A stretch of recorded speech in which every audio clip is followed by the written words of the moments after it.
good evening, my brothers and sisters. Good evening, Jill.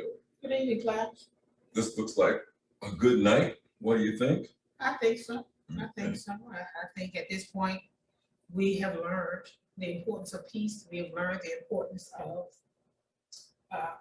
choosing peace and letting peace rule, and practicing these things. And I'm going to say it this way: practicing the things that we say we want, you know, Right. and putting the work into the outcome that we say that we want. That's why I said to you earlier, or maybe a couple times in the last week or something, I never would have thought. I thought I had exhausted peace when I taught on it 2 years ago or whatever. But I now understand that this was about maturing in your creator and maturing in your purpose and it being revealed to you. You know, once I really understood what peace meant, I knew that exhausting peace wasn't the way I was trying to do it. And that, you know, and that was working on a situation and then nothing else happened. But this, what I mean by that is, you know, maybe some of us had this mindset, oh, I can't wait to get through. When we saw the vaccination and we saw that it looked like 2020 was coming to an end, and we may have the opportunity to get back to some sense of normalcy. So peace at one point used to be, let me clear up this situation right here, and then I'm going to have peace. But another situation will happen. And then that peace will feel like it's being disturbed again. And so once we realize and really embrace that, you have to destroy the authority that is causing the chaos or the chaos that you are attached to. Right. And whatever's establishing that chaos in your life, those things that you are attached to, the chaos that you're attached to. And that was very key to me when we discovered that most recently, because it now became my responsibility. It was my responsibility to let go of something. You know, we can get so attached to chaos because when you've had it for so long, it becomes a norm. Yes, I can say the norm. It can become the norm, and before you know it, it's no longer what's dysfunctional in the grand scheme of things in terms of what God intends for our lives is not what our reality is, because we have learned to live with things as if we can do nothing about those things. Mostly in my case, because I was trying to do something about things in the way of changing other people versus myself. Right. And go ahead. No, I thought you were going to say something. And that's why it became possibility and peace. Because, Jill, I believe that what I've noticed in this season that we're dealing with, there are a lot of people, all of us, some of us don't understand that if you want to see a good change in your life, you have to have faith in God and possibilities, and that things are possible. I think one of the good things that we talk about, and I'm realizing, and I hope you do too, is the fact that you want peace, the fact that you know that there's confusion in your life, the fact that you know that you feel isolated, that makes you present. Now you can do the work. I think for so long, and I remember years ago, I was talking to a person who's, and she said she had some thoughts, and she wasn't a member of the Soul Factory, so she had her way of Christianity was a bit different. And just because she had the thought, she was so upset, or she felt so not condemned, but so sinful that she had a thought. And you know, and I said, "What do you mean? You don't think you had thoughts?" Right. You know, the goal is to take that thought captive and not let that thought get in front of you where it's leading you. Right. But I think that because whatever judgments and whatever came along with some of the beliefs that different people have, that sense of feeling lonely, even if it's not true, if you feel that way, it is true about you. even if it isn't. It's true about you, and then that way you can open yourself up to the solutions that are necessary. And I think that's one of the things that I pray that anyone's listening to this, that we get to, that you get to the place where we're not denying that we're scared, if you are. That we're not denying that there is some confusion. Because when you say, and I say there's some confusion, we become seekers. We open ourselves up to at least get on a path versus denying that anything is happening to us and that there's no trouble and everything is just perfect. Right, and I think that for myself, it didn't happen overnight, but at some point I was reading and going through different periodicals and everything, and I said, I'm afraid. I am afraid of the future right now. I have never been in this point where I don't know what's going on. I don't know who's ruling, what is happening. And where I had everything figured out, my worldview changed. It had to change. And when it had to change, I had to realize that I was in a place, because this is a place we are now, when we say possibility and peace, we are now looking for answers to our confusion, solution to our confusion and the confusion of emotions. And we're trying to hold to a reality that doesn't exist anymore. And if any of you all have been paying attention, you can look at TV, but what they're doing today, or when you look online and all this kind of stuff, the whole concept of peace has changed. And it has. And then there's this other side of, you know, all the situation that we're in, and of people who are looking to say, you know, what's the spiritual side of this? And then we look at the spiritual side of from the perspective of what does God have to do with COVID and the virus, versus the spiritual side is things in the world are going to happen. What we need to say is, where is God in this situation? Not whether God caused the situation, but where is, you know, and this is how Jesus said to his disciples, there will be wars and rumors of wars. But what am I saying to you? How am I leading you? I'm telling you, don't you quit, endure to the end, and finish what you started. Because all of these things that we're trying to figure out are things that have happened. There's nothing new up under the sun. This is not the first thing that has happened to people. This is not the first virus or epidemic. This is not the first something. But what did God want? Even when he sent his, when Israel had to go, the Israelites went through the wilderness. There was a lot in that wilderness that was very uncomfortable. Food, what felt like food shortages at times, and all those kind of things. But what was the spiritual work that was being done? And sometimes we're talking about that. Sometimes we you know, our attention is just on the wrong things. And so I think one of the things you said earlier is that, which was good, was you talked about this season being a season of letting go of dead end emotions and dysfunctional reactions and responses. Huge to me. Right. So, okay, it's glory be to God that some of us can wake up one day and realize this is a dead end emotion. This thing is not producing the fruit that I want to produce. Right. I mentioned several times where I had developed some habits that helped me cope by learning information, filling myself with wisdom and that kind of thing, because I used to get my value out of being in the know. But after a while, Jill, I looked up and I said, wait a minute, whatever you're feeling every morning, I had to make a choice. Am I going to have a peaceful meditation, quiet time in the morning? Or am I going to feel it with the local news and all the arguments and the conversations?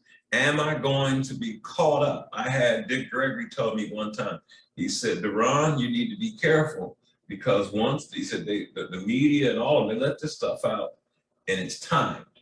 And I saw the Django, the script, a year and a half before it was even released as a movie.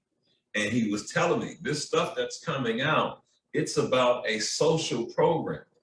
And the reason I started, we started the New Year's Eve, I guess it's 2021. I started with the message of peace because I understood something is on its way. Well, but here is the spiritual understanding in that. Most of us came to the end of 2020 with the same conversation. There's so much division. There's so much division. There's so much division. What is the real spiritual response to division? Harmony, peace. So from the spirit realm, if anybody was a house divided against themselves for any reason, oneness and a sense of the stability that comes from peace, that is the spiritual response. This is why Jesus could be the Prince of Peace. He had to bring peace. What did he say? I brought peace to two groups of people. There's some things that we've been trying to let go, many of us in our lives, and we weren't successful. We tried, we failed, but now we're in a season where you have God's backing on finding peace of mind, finding peace in conversation, finding peace in relationship. And if I can just add this to that, and this is what I wrote in my journal this morning. This is the time of waiting. And I pictured it, visioned it as in the wintertime. In the wintertime, a tree's leaves are gone. A tree is less attractive. Vegetation doesn't grow. That is the time of waiting because it's the time of rest. This is the time where we get practice at learning how to rest in God. Learning how to let all of those things we talk about be actual evidence in our life and to use them for certain things. And so some of our goals, so if we don't see that this is a season for us to wait on God, we can create a whole bunch of activity because of all the noise. And waiting is what you do while you're waiting. Waiting is being active and doing the things that you know to do. Like a waiter, serving. Right. And yeah, go ahead. No, you saying waiting and waiting. I just wanted them to know that what you're saying is waiting is what you do while you're in this space. The active part of saying waiting is serving. Like a server is a waitress or waiter at a restaurant. And what we're doing even right now, we changed this from just service to serving. Our goal has now been able to give you a fresh serving from creation and the spirit every time we stand before you in one way or another, because we realize at this point, and when God had to let me know, Deron, you got to let go some stuff that you were holding on to. You didn't know, some things I didn't even know I was holding on to them, Jill. But I realized, wait a minute, it's creating a frustration. And one of the things you said on Sunday that I just kept thinking about throughout this week is when you say God doesn't get old. And I said, what does that mean to me? What does it mean to me? Because if God is not getting old, then where are it's not my complete truth at this point. It's not real for me, but from different people I've heard from. And if God is not getting old, then as Will said, then why does my life feel stable? And it really has to do with the servings part and the things that you can do to continue to serve. When you stop doing that, you're going to look for what we call dopamine hits. You're going to look for something to cheer you up, to make you feel alive. You're gonna, for me, I thought I was going to catch lightning in a bottle with the revelations I got over the years. But these revelations and reveals that I got over the years, I was looking at the boyfriend-girlfriend thing, and I said, well, I studied the culture. I studied my friends' children, and I realized, wait a minute, everything has changed. And in it changing, I have to spend time growing up. And when God said he didn't get old, I was concerned because I was like, what are you talking about? But he was revealing to me, listen, you're gonna have to grow up, mature in me, and catch up to me when you get to this new space that you're going to enter into. And when you enter into this new space, I, your creator, will give you new revelation. But you're going to have to trust that I will speak to you. And so what I want you to do, soldier, is speak to the issues. Speak to what's going on.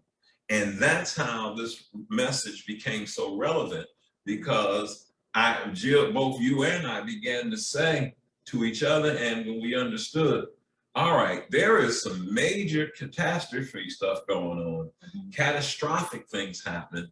What's going to be our response during this time?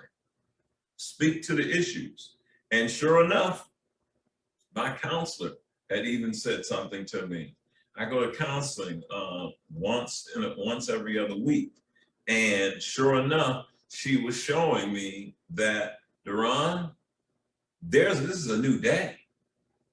This is a new day. And couples are having challenges. Families are having challenges. And I said, well, it's got to be revealed because I've now got to change. And how did God get us here first? Or before we're talking about it now? There's some things that happen in our personal life. There's some things that's not going to exist anymore. Some people call it a new norm, but there's some things I can't go back and get. I've got to let it go. And I want those things, and I miss those things. But I, as you said earlier, have to try not to hold on to this reality that doesn't exist anymore. And I think if we will embrace also that we're still being directed by God. God is still with us. God was still with the people in the wilderness. He was still there. The presence isn't gone. But sometimes we have this picture, this story, this way we saw, this way we told ourselves. And that is the authority that has us attached to chaos, meaning this, that keeps us outside of the space of possibility. Because again, these dead end emotions, these trying to hold on to something because that's just the way we saw it.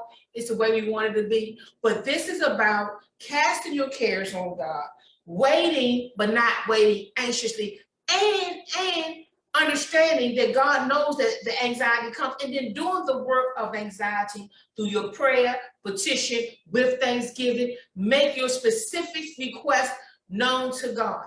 And then the peace of God that surpasses all of our understanding will guard your heart and mind. There's no coincidence that what's needed to be guarded is your heart and your mind. And this is why it's so important that you know yourself. That you know that when you get up in the morning, when you have a thought, when you pick up your phone and call somebody, before you dial a number, ask yourself, what was I doing and thinking right before I picked up this phone? To do this, because oftentimes we do that, and instead of sitting in the space and letting God fill in the space for us that feels a bit empty at that time, we begin to fill in that empty space with these things that are not legally wrong, but they're not producing fruit in us. And we have to watch out for those things that are not producing fruit in us. Right, and it got to a point that I had to stay away from certain entertainment and different things. Because I didn't realize that I was being entertained, but I was also escaping into these different worlds on social media and all this. And then God says, no, you're going to have to, I said, Deron, you have to change your reaction. You got dysfunctional reactions, dysfunctional responses. And I realized that I had a habit of feeling bad. When you are someone who leads people and you help people and you are first among equals. Don't mean that you're better than them, better than them. I had to realize, Deron, you're going to have to let go your responses, your shortness, your curt responses, your anxious or whatever it is. I'll never forget, I was going to go talk to somebody who was here to help do some work in the yard one day, and I got angry, and I was going out to talk and to the contractor, and you said, practice. That was the opportunity to grow. That's what I'm saying is this is the opportunity to grow. When the winter came, it was for leaf and plant life, it's the opportunity to rest, right? When the spring comes, it's the opportunity to grow. But even rest has everything to do with whether the growth in the next back of something is going to be healthy growth. So this is why rest and peace and all that activity is needed to be calmed down, shut down. And then another thing I learned, then we're gonna go to slide 1, right? Another thing I did learn in, not this season, but in some season, and I'm recognizing it. You know, when you just said, Deron just said, you have a tendency to get sad, you know, to go towards sadness for whatever reason. And I remember when I had something to say about that in my mind, maybe not to you, but some feelings about that. And I could clearly hear, we all have go-tos. My go-to was mad. My go-to is the same. But this is what the Spirit had to say to me, Jill, you have a go-to. You'll just get on the phone and fuss. Right. Somebody else will get on the phone and complain. You know, somebody else will get on the phone and cry. Whatever your go-to is, that you in this space that you've been in too long. And this is when I say, God, you know, let me see how you work. You are so diverse in the different ways that you can get all of us to your same point, and that is restoration and deliverance. And you have various ways of wisdom to get us there, as the Bible would say, manifold ways in terms of all the different gifts you gave to help mature the saints. Because this is what you're able to do. And now I've got to be open to the fact that there's more than one way to get into a train wreck, to crash a car. There's more than one way to crash. And I was crashing from my temperament of just what I'm gonna call faith, but faith with force connected to it.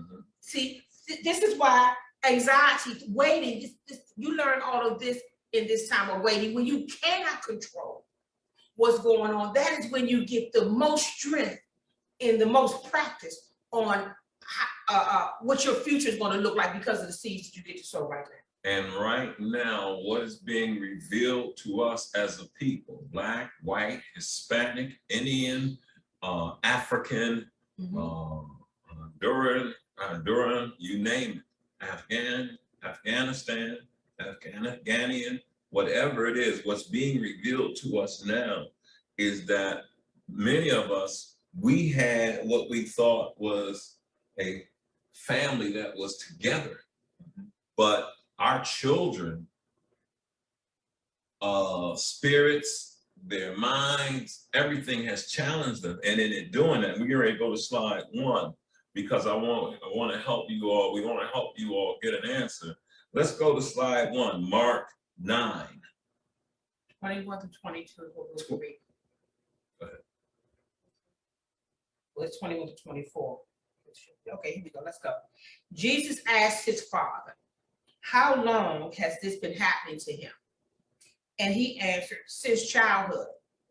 The demon has often thrown him both into the fire and into water, intending to kill him. But if you can do anything, take pity on us and help us. Jesus said to him, you say to me, if you can. All things are possible for the one who believes and trusts in me. Immediately, the father of the boy cried out with a desperate, piercing cry, saying, I do believe. Help me overcome my unbelief. Let's help someone. Let's understand this scripture. He said, verse 21, Jesus asked his father, how long has this been happening to him? This situation, how long has this been going on? And the father was like, well, the demon throws him into the fire and into the water. And I can tell that his goal is to kill my son. But if you can do anything, take pity on us. Jesus said to him, you say to me, if you can, all things are possible for the one who believes and trusts me. Immediately, the father of the boy cried out with a desperate, piercing cry, saying, I do believe. Help me overcome my unbelief. Now let's get rid of religion and let's just talk about reality. Mm-hmm. This cry he gave out was such a desperate, any parent who has spent their time pouring their life into their child or their children, and then see them take another course in life that is not the same course that you all thought that we would all take or be on. Once that begins to happen, he said, if you say to me, if you can, and that's what the Savior said, all things are possible for one who believes. So that desperate, piercing cry, I've had to do that many times over the last 8 months, because it wasn't just about shedding a tear or being a little concerned. I had to become desperate for God's help in my family, in my marriage, in my relationships, in the ministry, in the money, in everything. Why? Because I had to allow myself to be vulnerable. And I didn't realize it until you said to me, Deron, I hear you crying downstairs, or I hear you shabaching or making noise, doing what you have to do. I learned years ago, if you're gonna cry out, you're gonna have to cry out. That was me. I'd lay on the floor, prostrate, and just cry desperately. God, I need you. I don't have an answer for this. And that right there is where, as I said, where you have to be, whether it's your frustration, confusion, isolation, the seeking part. What did this father know at this point? This been happening long enough for him to realize, I can't fix it. Mm-hmm. That's good. See, when you get to the point, right, where you know something has happened, it's happening long enough that you can't fix it, you're ready for something. But right when we get to the door, it reminds me of how when the Israelites got to the borderline of Canaan, they started trying to go back. Right at the edge, at the door of the promised land. And what happens, Deron, is just this. You find another way. That's why I'm saying to you, don't pick up the phone and call your friend. Sit with yourself, get to know yourself, get to know your strengths, get to know your weakness, get to know how you respond to you when you feel nervous. Get to know all of that, so that, because if you don't, something new is going to come up and you'll find yourself constantly following something, not because you consulted the spirit from the point of authenticity, honesty, and truth, but because you felt stale, hadn't had this in your space. God doesn't get old, so you can say, well, if this is not you getting old, why? What am I going through? Once again, seeking, asking that question. So until you know this is happening, and I've tried, and until you listen, we spoke this years ago, until you don't have any more go-tos, any more off-ramps. And what I present to you today is this. I have other off-ramps, but they're not beneficial. Right. There are things I can do to make myself feel better. But what I come to understand is that they do not help me produce these fruit. Love, joy, peace, patience, goodness, kindness. Never didn't help me love more, didn't do anything for my inside. All it did was give me a temporary relief. And I got tired of that. And I pray today that some of you are getting tired of chasing the next new thing as a way of escaping and to get peace. When he said in that scripture,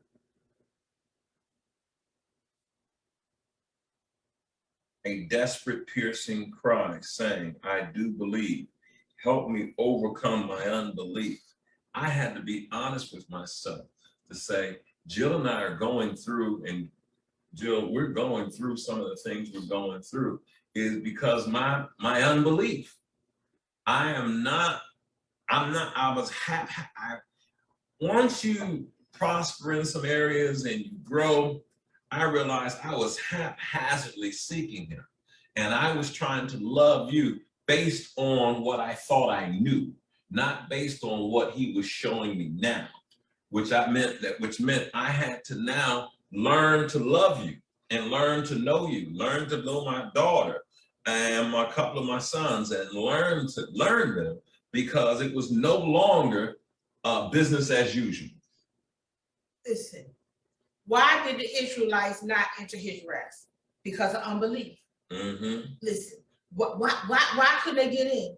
Listen, they did Sabbath, they honored all those festivals, but they still could not enter the level of rest, of pasta, the rest that comes when it says Abraham, he saw the promise far off, even though it didn't happen in his lifetime. But he lived as if he believed that was going to happen, but he didn't insist that it happened while he was breathing in this body. Mm-hmm. But that he did not doubt that it was possible for God. But that wasn't attached to houses and cars and husbands and wives. That was attached to his relationship, right, with the Most High. And so when you're talking about here that all things are possible for the one who believes and trusts. See, I think that we think believing is quoting scriptures because we can say this is what he said in Mark. Believing is how you live. It's not how you think. It's how you live. She said this on Wednesday. She said, this is not something you just do. It's a lifestyle. It is a lifestyle. And we think that believing is just how we think, but that would have never been the Hebrew definition of what they really meant. And that's why this one could say all things are possible for the one who believes and trusts. That belief has to go into that a new response, a space of new response when you're in these situations that seem troublesome. My prayer life had to change, and I had to realize that because things seem to be a lot smoother around, my belief, my prayer life had to change, where I had to make appeals to God, appeal to the Spirit and say, God, help me. And one of the things that what I got out of that, Joe, was that he was focused. He said, my son is doing this, that, this, and all this, or my daughter's doing this. He was not focused. He was focused on the child, but not the solution. Mm-hmm. And I had to make a decision that God helped me find the solution. And that means you gotta reveal it to me. And let me tell you why that's important, because once we get through the scripture, the solution ended up being the father's unbelief. See, that's not what he was focused on. Most of us do not focus on, this father didn't know the solution to this level of anxiety that I'm constantly experiencing between the day it started until the day I met you, Lord. And all of what I thought and all of the alternate realities I created because I couldn't fix this. Right. And Jesus had to say to him, it was within. I'm saying this to you because this is the space you're going to have to give the Spirit in your life, because sometimes we are not taking this. I said earlier, we're not looking at this thing from a spiritual perspective with the things of God in mind. Mm-hmm. We're looking at this thing with a perspective that talks about God, but is focused on things. Right. And focused on not partying, but getting out the house. What if it's God's will that we don't? Why not say, God, where are you in this right here?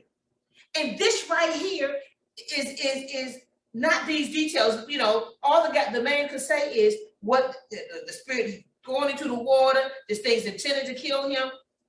He's been this way for a long time. But sometimes we go to God, and I've done this in human relationships, talking about things, and we're already telling God what to do. You know, I want you to give me this. So, and I used to believe that because years ago, when I was a very young Christian, someone said to me, Jill, you got to ask specifically. When I went to a car lot, I asked for a red car. And I didn't just go ask for a car, I want a red car. But if we get the context of Philippians 4, this was about being anxious for no thing. This is about prayer and petition and how to get that anxiety off of you. And then this is how you know what Paul was talking about or where he was trying to lead them. Also, because he began to say, think on these things. He said, think on these things, think on things that are noble and pure, right? He didn't say, think on these things, BMW, think on these things, Mercedes, Land Rovers, Raven. He didn't say that, but as a young Christian, someone took these particular things and they were real, but they were used out of context. They did not have the things in mind, and they were not true to the spirit of what Paul's trying to say. And that's why some of us can be in a place, because we do have to let go of some old things. We do have to open our hearts so that God can tell us when we think, here's my problem. My problem is the daddy ain't around. The problem is my money is short. And guess what Jesus said? No. His own light impressed in this man's life, or just few words said this, all things are possible for the one who believes. And what that man said was quickened, and what happened to his spirit on that day, because he was willing to be true, and his desperation said he wanted out. And what that man showed on that day is when he heard Jesus say, anything, all things are possible for the one who believes and trusts. Know what he didn't do? He didn't call up somebody else and say, girlfriend up and say, well, God told me about you. He said, you need to trust. This man said, oh, you're talking to me.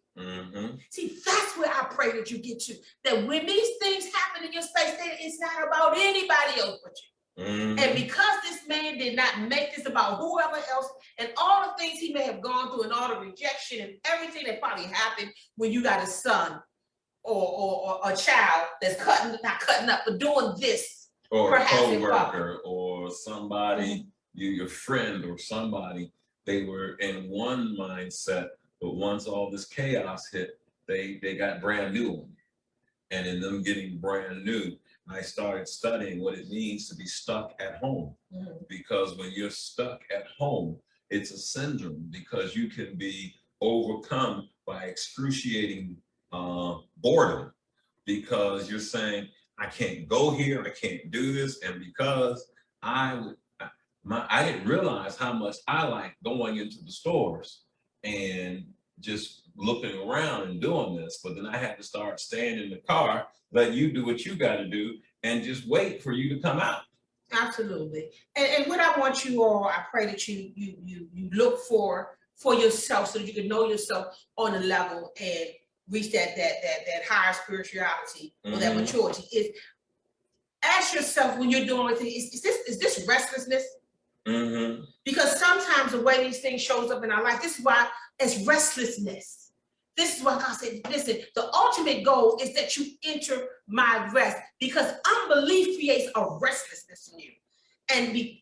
And so sometimes we can say that we believe because we can quote and we've been reading the Bible, but the restlessness is still there. Those Israelites, the Torah, they grew up eating it. That was their regular diet, and they still didn't have enough faith and trust to enter, because you can have all of those scriptures in your space and not let the scriptures do to you what they're supposed to do to you. And therefore, with all of that promise and peace, a possibility around you, you have no God effect in your family or in your immediate space. That there has been no inward change, although there's been a whole bunch of knowledge gained from knowing these scriptures. So listen, until the Bible can read me, reading the Bible don't only means that I am smarter about something. until it reached me. And that's what Jesus did for this man, Deron. He said, he talked about belief, and that man said, listen, I could lie, I could say, what this got to do with me? I've been trying. Because I think you said the crying, the complaining, this can create a pattern of crying and complaining, and therefore remain. Right. But guess what? He went straight to the truth. Oh, it's my unbelief. You know what? And immediately, he whatever shift he was able to do, he said, I believe. Now, I believe something right. Okay, what he's saying is this. Listen, I believe what you're saying is true. I believe I'm suffering from unbelief, so help me with this unbelief. And let me jump in. That in my note I put in there is that he had a pattern of crying, complaining, and remaining and being in unbelieving. And you have to get to the point where I had to understand some of my ways, my off ramps or my go-tos was to cry, pout, get quiet, silent, not want to talk, go through that. And God had to say, no, you're going to have to grow to the next level. And this is the season of practicing what you need to practice. Slide 2 says, and I want you to see this. What's up, slide 2, please? In this new world of peace that I invent, I must challenge myself every day to speak its language. It's all invented. Everything we're going through, it's all been invented. And I realized that I could create a new space in my life. And this space that I invented, where was I at again? Slide 2. Slide 2. Then the world of peace I invent. I must challenge myself every day to speak its language. Meaning, Jill, there's things I would talk and say to you that I don't say anymore. There's things I would talk and say to my daughters, but I don't say anymore. Why? Because I must challenge myself to speak the language of true faith, true belief. So by the time I was getting ready to fuss with a contractor and you said practice, I said, what's my problem? I said, Deron, you got some stuff you got to let go because you come into a conversation, we're going to get to that, with your mind already made up. And if I could say this, I wrote this while you're talking. In this new world of peace that I invent by my choices. See, I invent this world by my choices. Jesus, God said, listen, if you see trouble, you're gonna find it. If you see peace, you'll find that too. Because you will put your attention in a certain space. I wrote this in my journal this morning. When Paul told them, think on this and think on that, right after praying, he told them, now this is what you want to put, you have to put your attention on. Things that are noble, things that are pure. And I wrote in my journal, the technique of intention in order to preserve the spirit of my intention to be free from worry and energy. So I want to be free from worry and energy. I want to be free, but I'm not putting all my attention on those things that lead to that freedom. And so what Paul directed them to do when he said, by your choice, choose to look at this other thing. You get to do that. Choose to look at this other thing. And I wrote, Jill, by your choice, when you pay attention this way that Paul is talking about, you do that in order to preserve the spirit of your intention to be free from worry's energy. What am I saying? What do I mean by that? I mean that when you say, God, this person said, I want out. My t-shirt says, it's Harriet Tubman. Gail gave it to me. We out, Harriet Tubman. Like, when you're ready to get out. And you, right then and there, that's when you have the desire. That's what I mean by intention. You want it, and whether you need to have a desperate cry or piercing cry, whatever that thing looks like to you that says to God, I want out. I want out, that cry. Guess what? Right then and there, you got to put your attention on those things that's going to put you on that path. Mine's the truth and authenticity. And I don't want truth just because somebody said truth is good. Listen, I don't like the inconsistencies of lying, and I don't like how I feel. And I want to know me. I didn't want to live with somebody else. I didn't like it. I tried. It didn't work for me. I failed at that. So I figured I might as well try at being me. I'm the only one that can do that.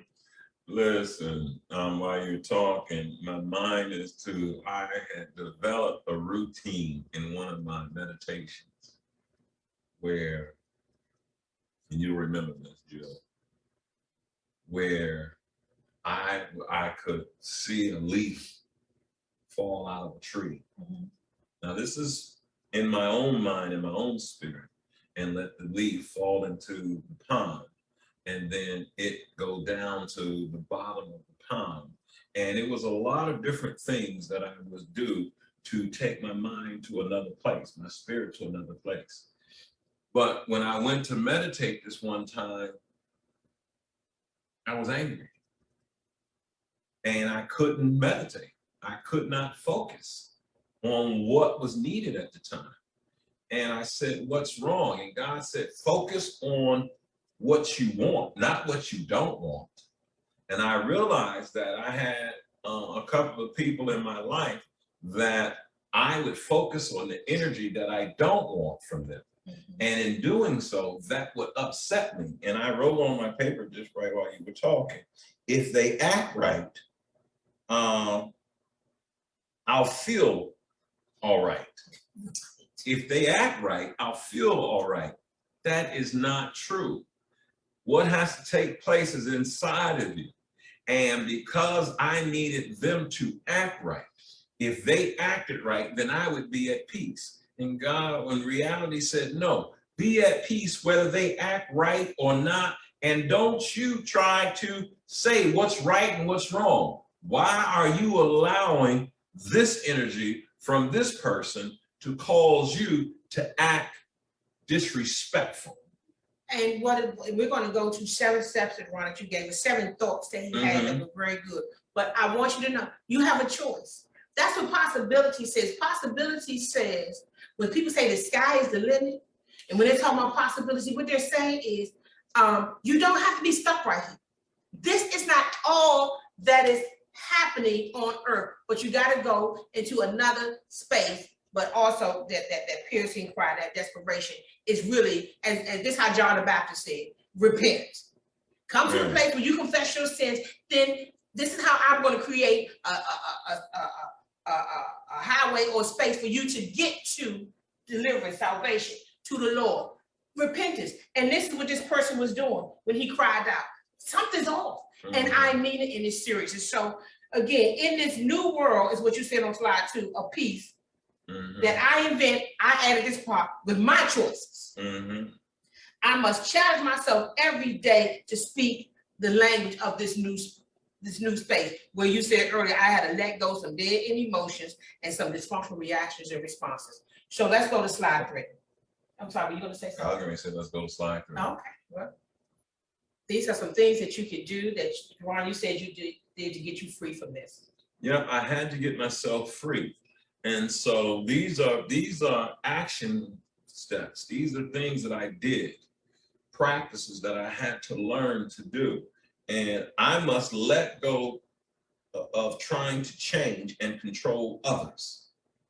That's huge. I must let go of trying to change and control others. Sometimes we think that we have so much influence that if I say it this way, or if we talk like this, then they'll get it, and then we'll move on. Well, you just said if somebody acts right, then you can have peace. That's covered in that to me. Why do you say that? Because if I must let go of trying to change and control others. Well, why do I want to change and control others? I want to change and control others because you messing up my space. And the only way I can get my space to be right is that I'm gonna have to change you. Right. And I have made you, as the next sentence says, the source of my happiness is solely within me. I made you what needed to change for me to be happy. And that was a problem. And this is why when I say, listen, get to know yourself. Don't shortchange yourself. Don't judge yourself, but get to know yourself, because so that you can get to the place where your source of happiness, it won't just be talk, but you can still, your source of happiness will come from something within versus needing to change and control everybody that's on the outside. I know that some of you all are tuning in and listening to what we're talking about, and I want to add to the people who are a part of the Soul Factory. This is the season that you'll regret if you don't get really focused on what needs to be done now. And in this, when I said let go of trying to change and control others, the source of my happiness is solely within me. I let go of wanting to get even. I let it go. Sometimes I would go in and say, oh yeah, well, I'm gonna let them know where we are. I'm gonna let them know where they messed up. I'm gonna let them know. They're gonna have to respect what I have to say. And God says, why are you doing that? Why don't you just trust me? Why do you need to get even? But see, this is what don't take that down. See, that's where the unbelief is. See, I wrote on my paper, what is unbelief to you? See, when I'm trying to get even, just what Deron, what you just said, God said, why can't you trust me? When you're trying to get even, oftentimes you're doing that, but there is a way to not do that because you're trusting God. That's why he said, vengeance is mine. Trust me. What a man sows, he's going to reap. Trust me. I know what's fair for other people. You think you know what's fair, but it only comes from sometimes your own perspective, or how deeply you were hurt by someone else may determine how hard you go with the next person. But God knows, I know that person. I know that person's intent. You don't know all of these things. So you stop wanting to get even, because in getting even, you and we create an alternative reality, more trouble, something else to have to deal with, versus letting it go. So there'll be, and I've done this many times. Most reason I have a lot that I could say, but I understood if I say something towards this situation, that means it's gonna continue to keep going. I'm ready for it to stop. And if it has to stop with me holding my peace, even though I really want to give you a piece of something, I say, no, God, what do you want? I want this to stop. It's not going anywhere. Then don't create a new argument in this old argument because you're bringing something else up. There's power in silence. There's power in being silent when you need to be silent. And I had to let go, want to be right and wanting to be right and make others wrong. That ain't where I'm at anymore. And I talked to one of my friends. We went to Home Depot. This was 3 years ago. And I was getting some help from an employee that worked there. And when I went to ask him a question, he got really smart with me.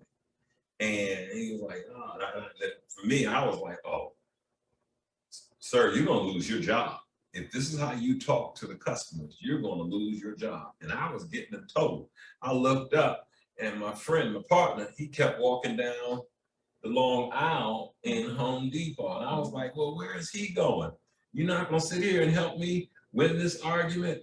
And right while I was in that argument, that's when God showed me. He says, Deron, you trying to change people. What do you want? I want to get this. Right. Then go ahead and get what you need to get. Your nails and your whatever your home improvement products. Right. That's what you came in here for. Right. And when I see letting go of wanting to be right and making others wrong, see, it's perspective. And this is why the Bible talks more about good and evil than right or wrong. Because right or wrong is my perspective. That's my judgment. That's my determination, which I really, and things are not based on what I think is right or wrong, but mostly based on, as God would say, good and evil. And so I have to let go of wanting to do that. I have to let go of making people pay for their mistakes. I have to let that go. Because when I'm doing that, it's because I'm saying you did something wrong. You did something wrong, and therefore you must pay. Versus, and this is what should I say? Cut some foolishness off of me over the years, and that is this: is this good or evil? Is it good or evil? Did anybody intend to hurt me? If you don't intend to hurt me, see, that's why I can let things go now. Because if you don't intend to hurt me, then I'm not going to give this intentional energy. I'm going to call it a mistake, and you get to take that thing over. But I'm not going to do this. Why? Because part of me getting to this peace and whatever you were just talking about, Deron, means this. I got to let go wanting to be right. That's it. And wanting someone else to be wrong. Instead of just saying, this is where it is, it's all still love. Ain't nobody right and wrong, it just is. And being able to walk away from that. And again, it takes, I thank God for all the practice, but I can tell you this, my flesh took a beating. Because I absolutely, it was difficult. That's how I knew how far I was going in my own ego. Because it was so hard to stay quiet over something as if my life depended on it. I mean, the energy inside was as if some major crime had happened. Or the intensity to do something about it. It you know, it just didn't fit the situation. And eventually I can hear now, because I know myself better, to say, Jill, why are you giving that all that meaning? Why you could use your passion for something else? Why are you using your passion for this particular right or wrong situation? All that energy. And you know, years ago, you taught it, I taught it. I'm not sure where it came from, but I read it first, also somewhere, and it said, if I saw life as energy, and energy is life, would I keep giving my life to these things? But because I don't value that thing, that spirit moving in me that way, I can take these pearls, use this gift, and take these pearls and cast them among all kinds of swine situations. And God will say, what are you doing? Do you understand that's my breath? And again, this is how much I understand that deliverance is absolutely necessary, because I felt like I had to hold back wild horses on the most simplest thing that really shouldn't have bothered me that much. And I thank God that I'm here today, but I'm telling you right now, I kicked up some dirt for a long time. Slide number 4, please. This is the season where you must practice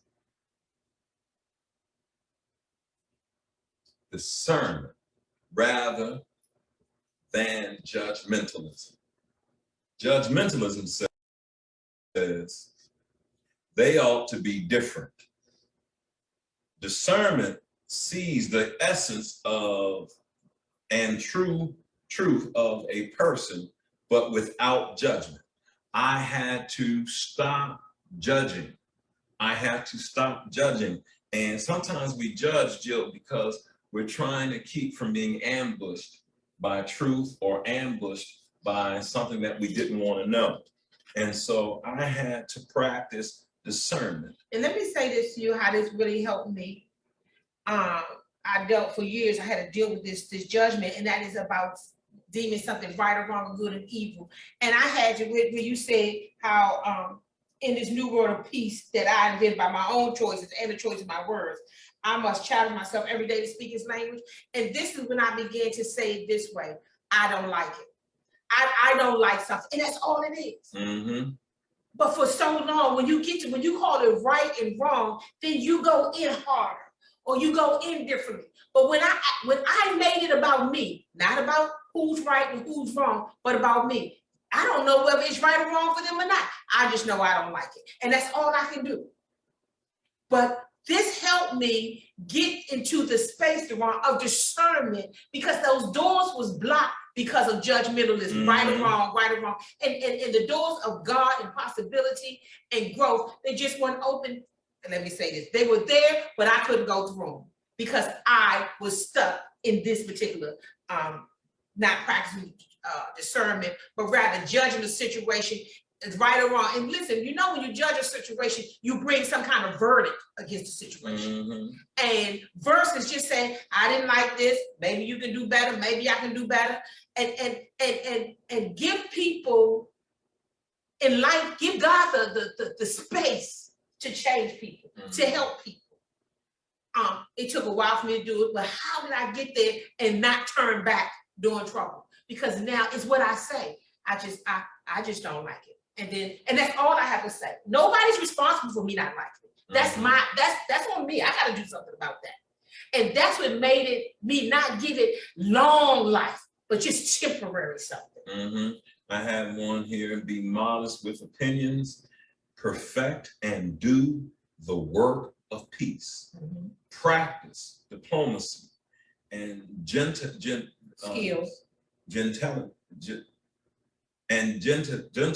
be gracious and be considerate. This is a change of heart. And so I had to learn how to practice being diplomatic in my conversations. If there were 5 people talking, or 4 or 3 talking, I had to now have a diplomatic view on what was going on so that I could help us all, if it was my job, help us all come to a good agreement or understanding. And so in doing so, I had to be gracious and considerate. And this is a change of heart. I had to change the way I talk to you. I had to learn how to be gracious with my speech, considerate. I called my daughter yesterday and said, I got big respect for you. And I said, because I've been studying doctors and studying what y'all have to do, and I now see that you must keep your emotions in check if you're going to save a life. And we had a very good conversation, because my hero is my doctor, who she wears scrubs and calls me dad. And so discernment is when you get to the process of making a decision, or you know how to make decisions because you are making the right choices. And what I'm saying, there's a way to discern because of what is permitted by the world. And then there's a way to discern in the spirit in terms of that's in accord, in alignment with what God says. That has some things of God in mind. And what came up when you were talking to Ron about perfect and do the work of peace, I remember what is one of the things that I had to change. And it's not you, but hopefully just like that guy who came up and said, help me with my unbelief, and recognized and was exposed on that time, that each of us will see and be very honest. And I remember my practice of having to say to people, it started years ago when I called them, do you have a minute? I just call people to start talking. And I learned this through the employees, because why? I was anxious, I was excited. Sometimes excitement was good, but sometimes excitement wasn't so good. But the bottom line, what did God say to me? Listen, this is how you want to value this person. You're not valuing their time. Their time, or the fact that they got things going on in their own life. And that's when I knew, once again, ego took a shot in the head, and that flesh had to die. You know, being excited as a person that's a teacher and talking and having wisdom, you know, I'm talking, someone else talking, and I just cut in with what I think was a good sounding stuff. What did God have to say to me over the years? Jill, listen, as far as they're concerned, what they have to say, whether they got the gift of wisdom, whether they walk away, listen to you more than they listen to themselves, guess what? They still, what am I asking you to do? Stop and give people this proper respect, even if they don't accuse you of disrespecting them. See, the goal here is that the light can shine in a room with you and nobody else. And just like this father who can say, oh, listen, my problem, yep, that's me. I got some unbelief. That no one has to be in a room for you to submit to the truth of the Holy Spirit.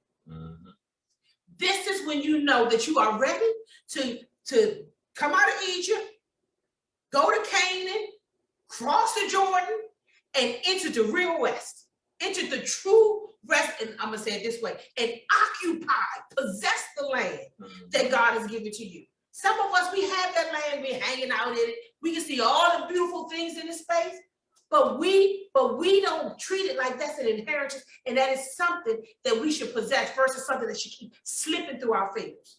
So what am I saying to you? If you are tired today, if you say, this is me, I'm ready, I'm not gonna just throw it down, I'm gonna lay it down. But if I got to drop it like a hot what Paul said to Timothy, you, Timothy, you're going somewhere. You flee youthful lust.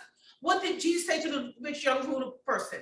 Hey, I'm glad you're doing all of these things. You're following all of the ways of tradition that absolutely enhances relationships. That's why God gave it to you. But there's one thing that you lack.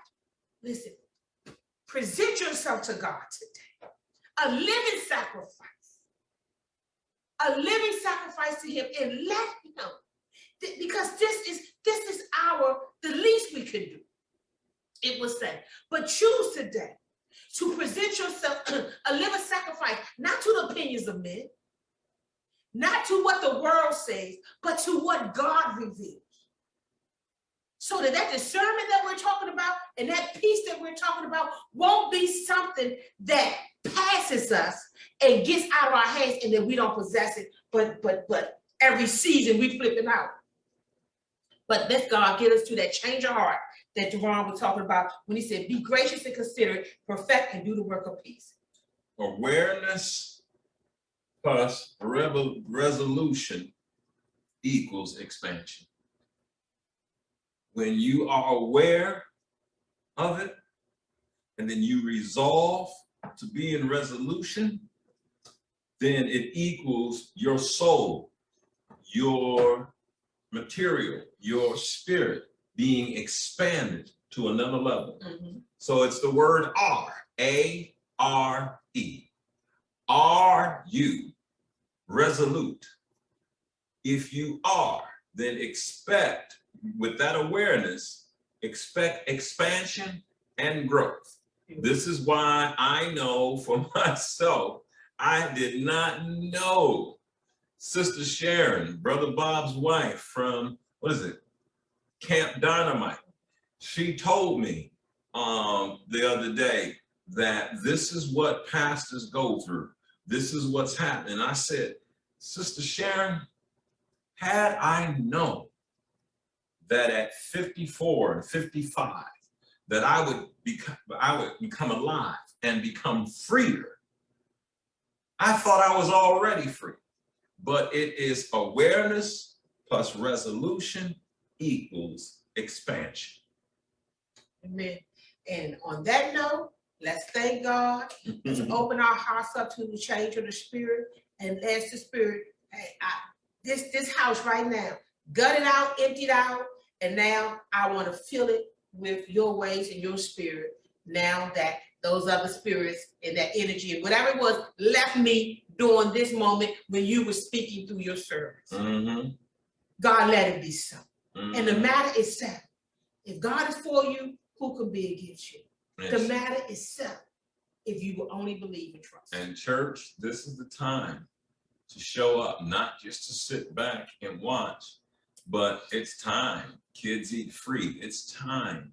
Blessed. It's time. I had Zach call me yesterday, and he just was so blessed, and we cried together because he was praising God, and he said, I just want to thank you.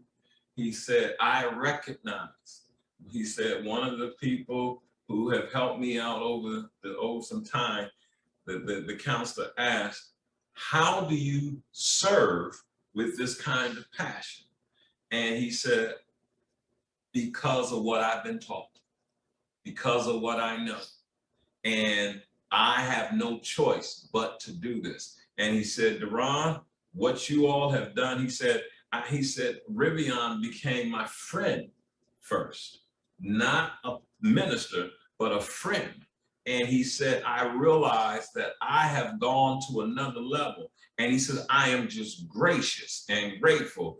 And I cried and said, hey, man, I'm just glad that you are still showing up for Kids Eat Free, and you are doing what you got to do, just like Kirk and all the other people, Demetrius, all of you all who are doing what needs to be done. This is the season, church, to serve, to give, to live, to go to the next level. Amen. I'm done. Amen.